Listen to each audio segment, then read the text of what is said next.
प्रिया मौर्य की मौत पर मौर्य समाज के साथ पीड़िए हुआ लामबंद कैंडल मार्च निकालकर सौंपा ज्ञापन। अयोध्या। उत्तर प्रदेश के फतेहपुर जिला निवासी प्रिया मौर्य की मौत के कारणों की निष्पक्ष जांच, पीड़ित परिवार को न्याय दिलाने के लिए जनपद के मौर्य समाज के साथ पीड़िए के लोगों ने सिविल लाइन स्थित गांधी पार्क से रिकाबगंज से गांधी पार्क तक कैंडल मार्च निकालकर प्रदर्शन किया व प्रिया मौर्य को भावभीनी श्रद्धांजलि अर्पित कर नगर मजिस्ट्रेट के माध्यम से राज्यपाल के नाम ज्ञापन सौंपा। इस मौके पर समाजवादी पार्टी के प्रदेश सचिव बलराम मौर्य ने कहा कि प्रिया मौर्य की हत्या के विरोध में तमाम समाज के लोग, पीड़िए के लोग मिलकर कैंडल मार्च निकालकर भावभीनी श्रद्धांजलि अर्पित किया।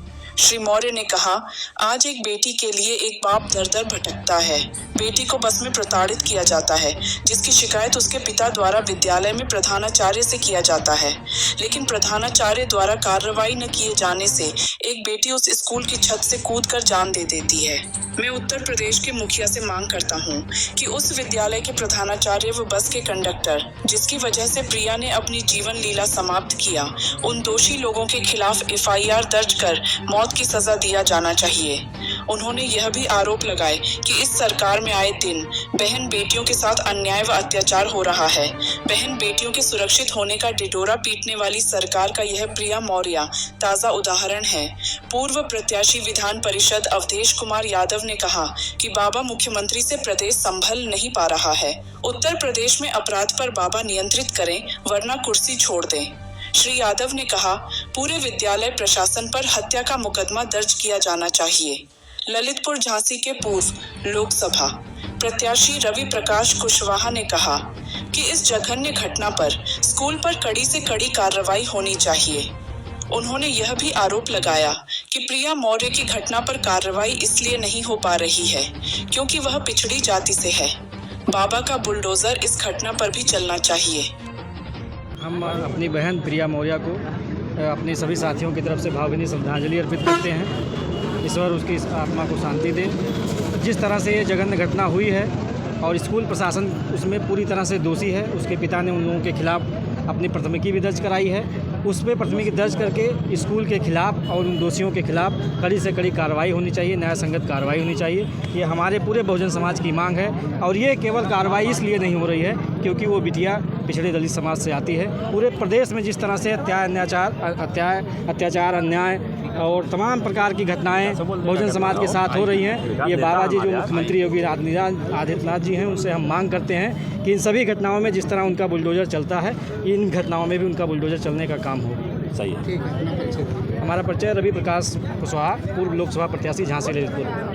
पेंशन बहाली के लिए, शिक्षा मित्रों के समान कार्य समान वेतन के लिए, अन्वेषकों के समान कार्य समान वेतन के लिए, आउटसोर्सिंग बंद करने के लिए, निजीकरण वापस लेने के लिए, UPS वापस लेने के लिए, NPS बंद करने के लिए, ये हमारा आज कैंडल मार्च का कार्यक्रम था।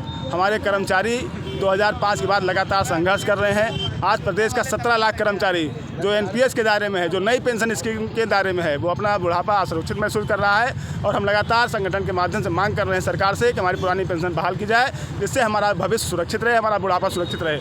आज देश में दोहरी व्यवस्था चल रही है। एक तरफ तो आप सांसदों को, विधायकों को, मंत्रियों को जो है नई पुरानी पेंशन स्कीम से आप दे रहे हैं और हमारे कर्मचारी जो 60 साल सेवा करते हैं उनको नई पेंशन स्कीम में शेयर मार्केट के जो बाजार पर आधारित पेंशन स्कीम है उस पर आपने रखा है।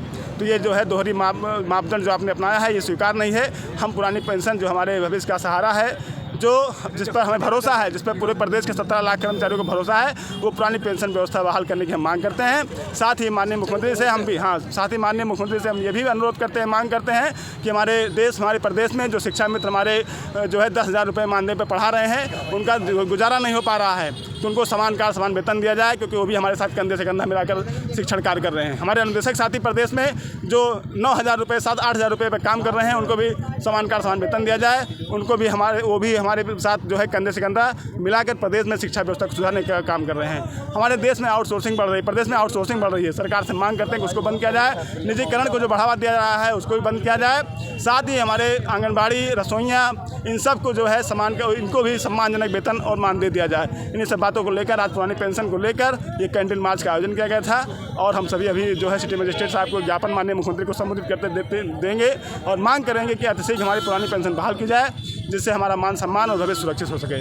अन्यथा की स्थितियाँ में हमारे पूरे देश में 5 राज्यों में पुरानी पेंशन बहाल हो चुकी है। सरकार रोना रोती है कि हमारे पास बजट नहीं है। 5 राज्य जो बहाल कर दिए हैं वो कहाँ से बजट ला रहे हैं? आप एक तरफ तो विधायकों को, सांसदों को, मंत्रियों को पेंशन दे रहे हैं, सब व्यवस्था दे रहे हैं, सब खाने पीने की सब सुविधा दे रहे हैं। हम जो शिक्षक कर्मचारी है जो देश के लिए लगातार सेवा कर रहा है, काम कर रहा है, पूरा जीवन समर्पित है। कोरोना काल में आपने देखा होगा जब सभी लोग घरों में बैठ गए थे, प्राइवेट बंद हो गया था, नेता और मंत्री अपने घरों में बैठ गए थे, तो सरकारी कर्मचारी ने काम किया था, अपने जीवन को अपने हाथों में लेकर काम किया था।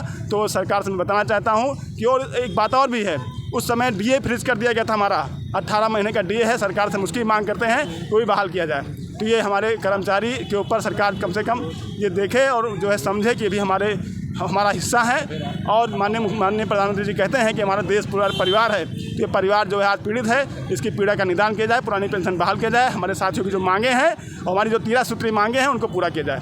क्या नाम है? मैं पंकज कुमार यादव, प्रदेश उपाध्यक्ष हूँ S4 का, संयुक्त संघर्ष संचालन समिति। यही बोलना है कि जितनी भी बहन बेटियों के लिए तो इनकी अनेक योजनाएं चल रही हैं, बेटी पढ़ाओ बेटी बढ़ाओ, लेकिन जब बेटियों के ऊपर कोई अत्याचार होता तो ये लोग मूक दर्शक बन जाते हैं, इनको दिखाई सुनाई नहीं पड़ता। हम चाहेंगे कि प्रशासन, शासन और हम मुख्यमंत्री से तो अपेक्षा नहीं रख सकते, लेकिन महामहिम राज्यपाल जी से अपेक्षा रखेंगे कि अगर ये न्यूज़ उन तक पहुँच रही है तो न्यायोचित कार्रवाई करें। इस प्रकार के जो घटनाएं हो रही हैं, कहीं ना कहीं शासन व्यवस्था बहुत गड़बड़ है, उसको चुस्त दुरुस्त करें। और जिस प्रकार ये विद्यालय अनैतिक कार्य किया है, इसकी मान्यता तत्काल निरस्त होनी चाहिए। जो सरकार दोहरी नीति नहीं अपना हमेशा अपनाई है, आज भी अपना रही है। अगर वो पीडीए परिवार के साथ कोई घटना होता है तो वो कुछ कार्रवाई करना नहीं चाहती है। अगर यही अन्य जातियों के साथ कोई घटनाएं घटती है तो वो बुलडोजर चलाने का काम करते हैं, FIR करने का काम करते हैं, दोषी नहीं होता फिर भी उसका घर गिराने का काम करते हैं। विकास मौर्य, जिला अध्यक्ष, जन अधिकार पार्टी, अयोध्या।